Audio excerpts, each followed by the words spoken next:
Thank you so much for having me today. I do apologize. I was see my photo because I have troubleshooting my camera from the other computer. I'm sorry about that. Good morning, good afternoon, good evening, fantastic protocol community. I wanted to extend my heartfelt thanks and appreciation to World Protocol Matters, LaDonna, Nicoletta, Patricia, for inviting me to speak at such vibrant event. And by the way, happy World Protocol Day tomorrow, May 11th. A world where every handshake, every word spoken, and every gesture carries profound significance. A world where understanding and mastering the art of protocol can open doors to endless possibilities. Today, I will tackle protocol diplomacy from the lens of culture intelligence, CQ, or culture quotient, which bridges cultures, forge connections, and pave the way for diplomacy. I was so fortunate to enjoy a complete year during my doctorate journey in business administration, specializing in global business and leadership. To dig deeper, navigate impact of culture intelligence on business competitive advantage. As a protocol professionals, even you are working in government, nonprofit, profit, academia, healthcare, or sports, we are exposed to various experiences, including negotiating visits itinerary, meeting advancing team, courtesy calls, implementing protocol on the ground, navigating diverse cultures, accommodation, food, table etiquette during luncheon, dinner, or toast, press conference, and etc. In every aspect of protocol, we need to obtain high cultural intelligence where there is no room for mistakes. Ladies and gentlemen, right now I'm going to share my screen to introduce you right now. So today my introduction will be about the impact of cultural intelligence on protocol and diplomacy. So let's bring some numbers to the table here. We're about the global culture. Do you know that we have 7,000 languages in the world within 10,000 dialects? And 90% of our global executives from 68 countries say that cross-cultural management is their top challenge, which is really based on statistics. And one of the most important points as the protocol professionals, do you know that, of course, when we send diplomats all over the world to work as expats, in a specific assignment for a couple of years or 3 years, 4 years, do you know the cost of the first year expense of moving them overseas is 300,000? So it's very important to consider these numbers when we are preparing our protocols officers and protocol managers to work overseas. So what is the challenge that protocol diplomacy can face regarding the challenge that we are facing in the entire world, in the global world right now? The first thing which I consider is very important, which culture shock. Sometimes because when you are moving to a new environment, new culture, you feel disorientation, confusion, and anxiety. So you have 4 particular stages. If you think about your first assignment overseas at the attaché, or of course first attaché or secretary, second secretary, or a counselor. So every time you go, you have these 4 stages. Like, for example, if you're going to start with the honeymoon stage, which, oh, wow, everything exotic and exciting. You got to know the culture itself. Then you're going to move to the next level, which is negotiation stage. We are overwhelming the culture difference. You're going to ask yourself this question. Am I able to adapt, to learn to the new culture? Of course, the third thing that comes to your mind, that you're going to feel homesickness, frustration a little bit, navigate new cultures. So this is to the first 2. Then we're going to move to another level of adjustment, which called adjustment stage. When you start to, after a few, like 1 year, we can stay, depends on individual differences, of course. You feel comfortable to adapt to new cultures, to understand the culture norms and expectation. And this is very particular, ladies and gentlemen, because it's very important to one of the leadership characteristic. You need to understand how the norm and the culture norm and the expectation you're going to go there. to start feeling a sense of belonging. Then we're gonna move to the last phase, which is mastery stage, which you already feel comfortable, you are able to be stable, to understand the new culture, you know how to adapt, you know how to deal with the culture, the culture you are going with there. So another challenge, which when I did my research during my PhD, I faced that unconscious bias. So we see unconscious bias all over the place. Either you are traveling overseas or you are working domestically. So why call the unconscious bias? If you think about culture bias, which be like culture, education, physical ability, gender, religion, all this can be like shape your idea about the culture you're going. So the culture itself reinforce certain stereotypes, assumption, and expectations about different groups. So it's very important to be curious about this zone, because this area, if you think about this way, you need to be aware, acknowledge that to avoid these mistakes. This is one of the greatest challenge I see. This is unconscious bias. So if you are interested as well, I have here, I put my YouTube channel. It's called CQ Insights Hub. You're going to see more informative videos about what they mean by culture, intelligence, and by unconscious bias as well. Then we're going to move to this is so famous in the world of cultural intelligence, which is called iceberg sample of cultural dimensions. And of course, when you are exposed to different cultures, what we see, you have to, like the iceberg is the good example for that, because what on the surface you can see, of course, that what is visible, like see, hear, do, clothing, food, languages. But what you can see, which is the invisible, which is like deep, you need to dig deeper as a diplomat, as a foreign service officer, or sent over to an assignment, because this is so high sensitive one.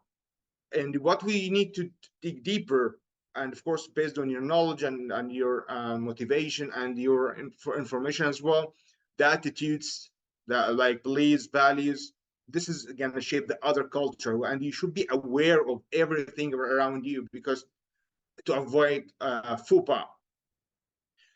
So what is cultural intelligence? So CQ, what's called culture quotient. This is how to your capacity to understand, to know, to acknowledge, and to relate the other cultures, to be able to work with diverse group of people or diverse people from backgrounds. So if you think about at the diplomat or working overseas at the expats, you are exposing to the four components every in daily life. For example, for the cognitive, you need to acknowledge culture norms and practices, because this is what we call CQC, which is cultural intelligence, to be knowledgeable of what? Knowledgeable of the culture norms and practices, because as you know, every country, every place you go, it has its own culture and norms. And even, by the way, just I need to correct this information, because when you are talking about culture, people understand right away that comes to their mind, this is, I'm talking about different country, overseas. No, if you are living under the same umbrella, under the same country, you have different culture in the same, even in your house. You have your father, mother, I can tell, son, daughter, any member of the family, everyone has a culture. So understand, if you understand our culture, you're going to be able to acknowledge other culture. This is so specific. When we move to the physical one, as a protocol professional, of course, we see this in every or daily basis functions, like dress code, when you have body language. And ladies and gentlemen, do you know that we have more than 15 non-verbal communication, like lining up, timing, the way you dress, the way you speak, your gestures you are using, your hand, your body language. This is non-verbal communication, play a very substantial part of different cultures as well. And for the etiquette, we have the table etiquette, we have the etiquette of the place. So this is the physical part. When we move to the third one, with the emotional, this is how to adapt emotionally and motivational. So we how to use empathy, how to use to as a protocol professional, that of course you use Put yourself in other shoes, that try to understand the situation, observe their anger, try to get to the point that without any faux pas. For the behavior, this is how to be aware.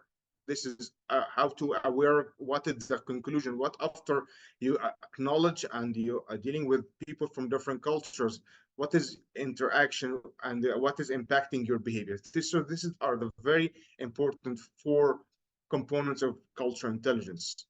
So we, as a leader, we need to ask ourselves these questions, and this is like the main one of the challenges that protocol diplomacy culture intelligence face.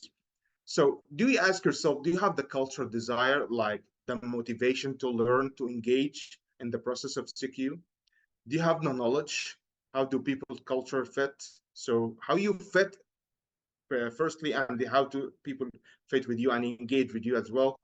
You have the awareness about my culture to be able to move forward to aware of other cultures. And the most substantial part, do I have the action, the practical part? Do I have that confidence to approach different cultures? And for example, I'm an expat or a diplomat sent over to an assignment in the Middle East or Asian country or Latin America, what I'm supposed to do. So what is the metrics, or why I need to learn more cultures. Why cultural intelligence is very important and has an incredible impact in protocol and diplomacy. If you think about this way, CQ as a protocol professional, it entails we have high CQ all the time in our daily basis, even domestically or internationally.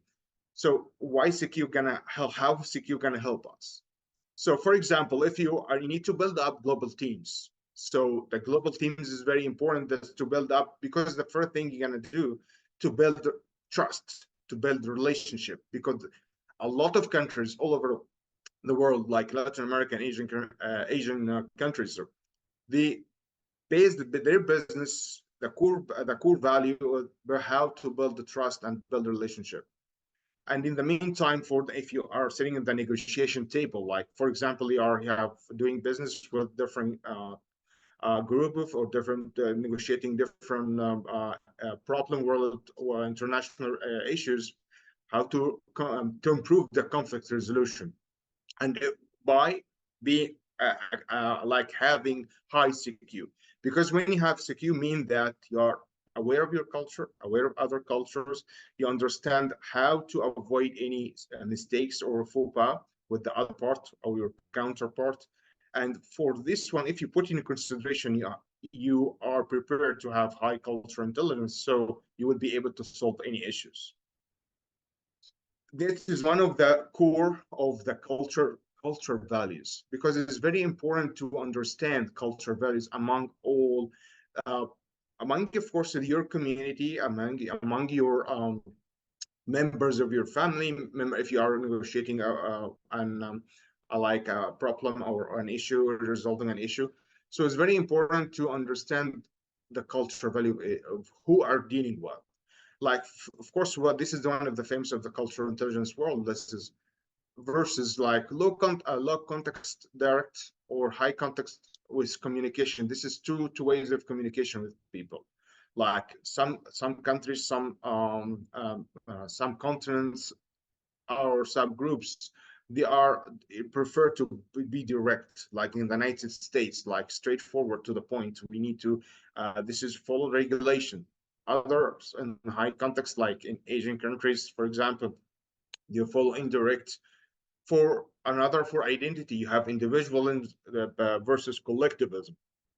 Like some countries, based on the individual thinking, provide this important about people and about person itself.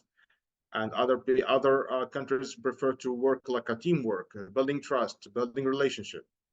For example, here for the low power distance and high power distance, for me, I'm an example of that. For the authority, originally coming from a place that it's a very high power distance. You are not participating in decision making. You are not participating in the top hierarchy about the next move or action. But when it came to states that already low power distance, I member of the decision making. You can approach to your manager, to your director, and you can put your offers on the table and discuss that. For the risk, of course, we have the low uncertainty and avoidance versus high uncertainty and avoidance. Because, as I said, some cultures say, okay, I'd like to be in safe side, work in my comfort zone. I don't like to risk anything. On the other hand, like some cultures, they think about no, it's if no risk, no business, no achievements. So we need to be aware of these cultural values. And of course, we're going to continue like short term, long term. So short term, you don't have like a vision, but you have right now success for the time. Some monochronic and polychronic, like either focus. Sometimes some culture they kind of like work on a lot of multitasks at the same time. No, other cultures think about they are finished one by one.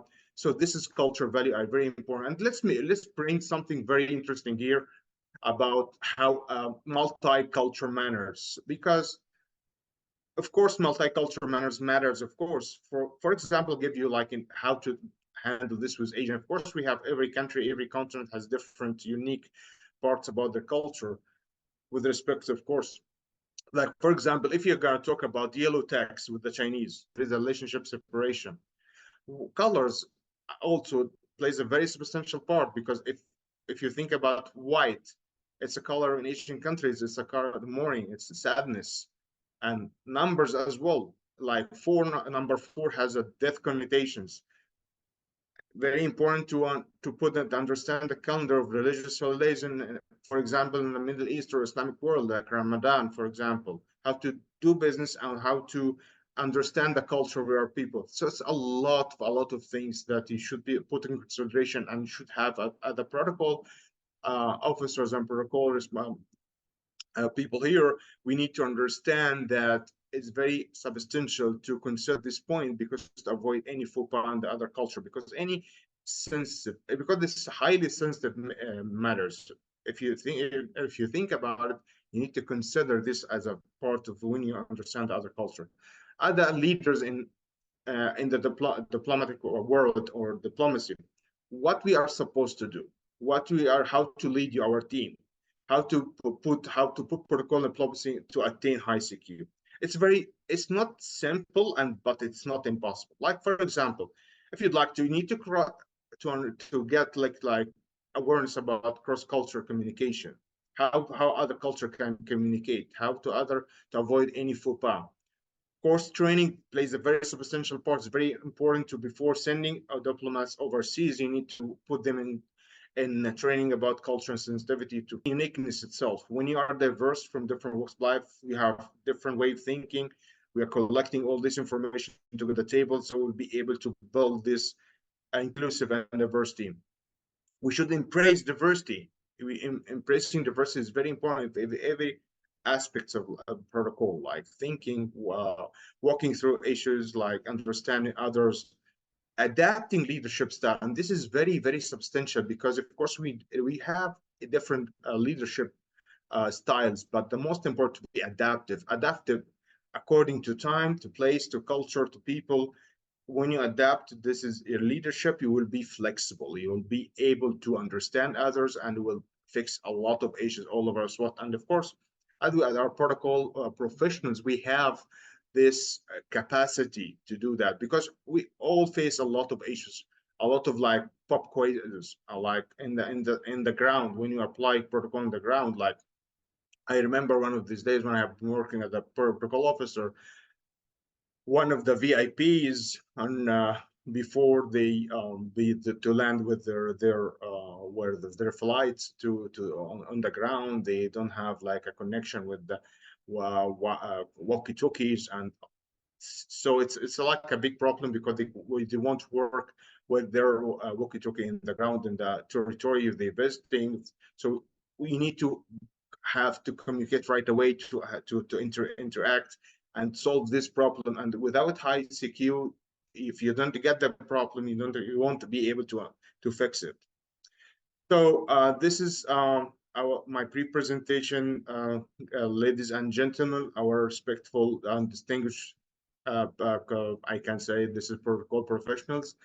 This is my presentation for today, and as I said before, I was so fortunate because I'm so passionate about the topic of cultural intelligence, conveys the message all the people about that it's important.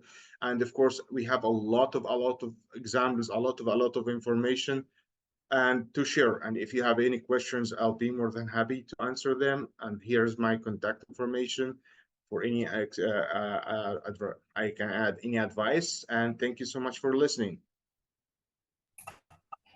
Wow, Dr. Abdallah, thank you so much for that informative presentation. I'm here like with every speaker. I see this is going to be something that I'm prepared this year to just take some great notes here about the CQ and the cultural intelligence, and what I'll look and ask my co-organizers and colleagues to assist me here with some, if we see the questions here in the chat. One thing that I would like to just make an observation and then ask you a question. One of the things that you said on one of the slides that really caught my attention was just seeing that CQ Insights Hub and how it is the center of a lot of the relations that we have with protocol in our daily life, and as you stated with the topic of your brief, in the workplace. And as you mentioned, we don't have to be overseas. You have this culture in your house. You have it in the workplace, especially somewhere here. I'm working, many of you know, in the Washington, D.C. area. And there is just a lot of culture and people who work and who hail originally from all over the world, even from other states or areas outside of Washington, D.C. And that high power distance and low power distance was something really struck a chord with me, because as we work with, individuals or engage with partners, they bring those things with them, and the way that they engage or not speaking up or really not being familiar with sharing their opinion, or that their opinion would be valued. Support what I'm doing well, what I'm doing good, and what I'm doing wrong. So for the cultural intelligence, how to be, if you understand your own culture first, you understand what you are supposed to do if you have duties at work or tasks, whatever.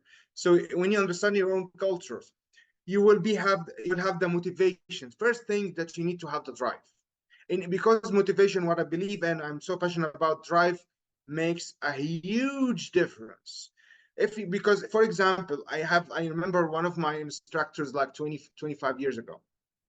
So it told me, you should be passionate about what you are reading. So if you are not interested about reading or learning, you won't learn, or you won't read anything.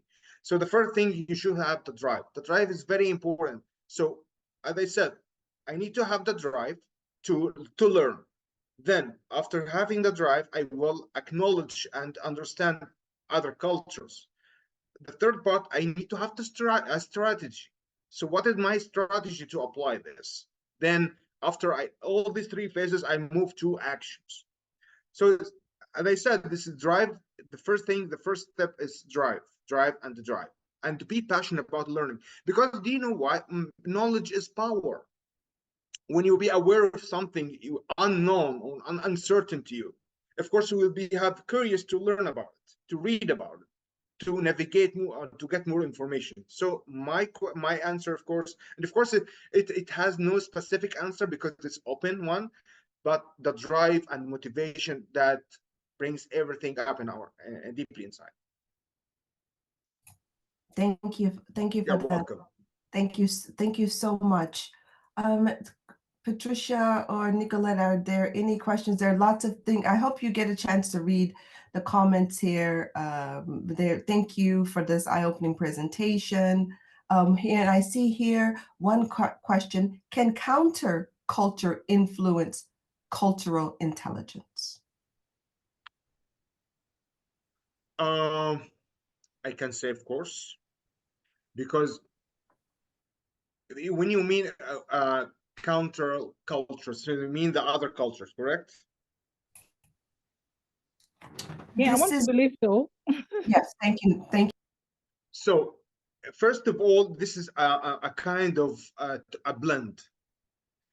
for example, give me let it simplify this. You have your own culture. You was even from where are you from, where you brought up, and when you are moving to another culture, for example, as a diplomat, you are sent over an assignment for 3 or 4 years overseas, and who would gonna like adapt your own, the one who already moving to another assignment, or the people there you are moving to adapt with you? You as a diplomat, you need to adapt to the other culture. Both are mixing and interacting together with the new coming and the one who has the main culture. The point is, my point is, it's very important to have the adaptive style. Adaptive style that you need to adapt yourself to your culture and other culture and make it work. And it's very important because one of the smart goals as a diplomat, you need to adapt your goals and your target is to the other people as well. So it's in my opinion, this is interaction together for both cultures. Thank you. You're welcome. Thank you. We have much more notes, but we must move on with the program. I know you are traveling, and I have a flight just 3 hours from now. I understand that. We appreciate you for joining us and being able to share this information and your contact information here with everyone here on the line, so we can continue this dialogue. But Absolutely. at this time, thank you again so much. I will turn it over to Ms. Patricia to introduce our next speaker. Thank you again, Dr. Abdallah. Thank you so much. Thank you, guys. I appreciate it. Thank you so much.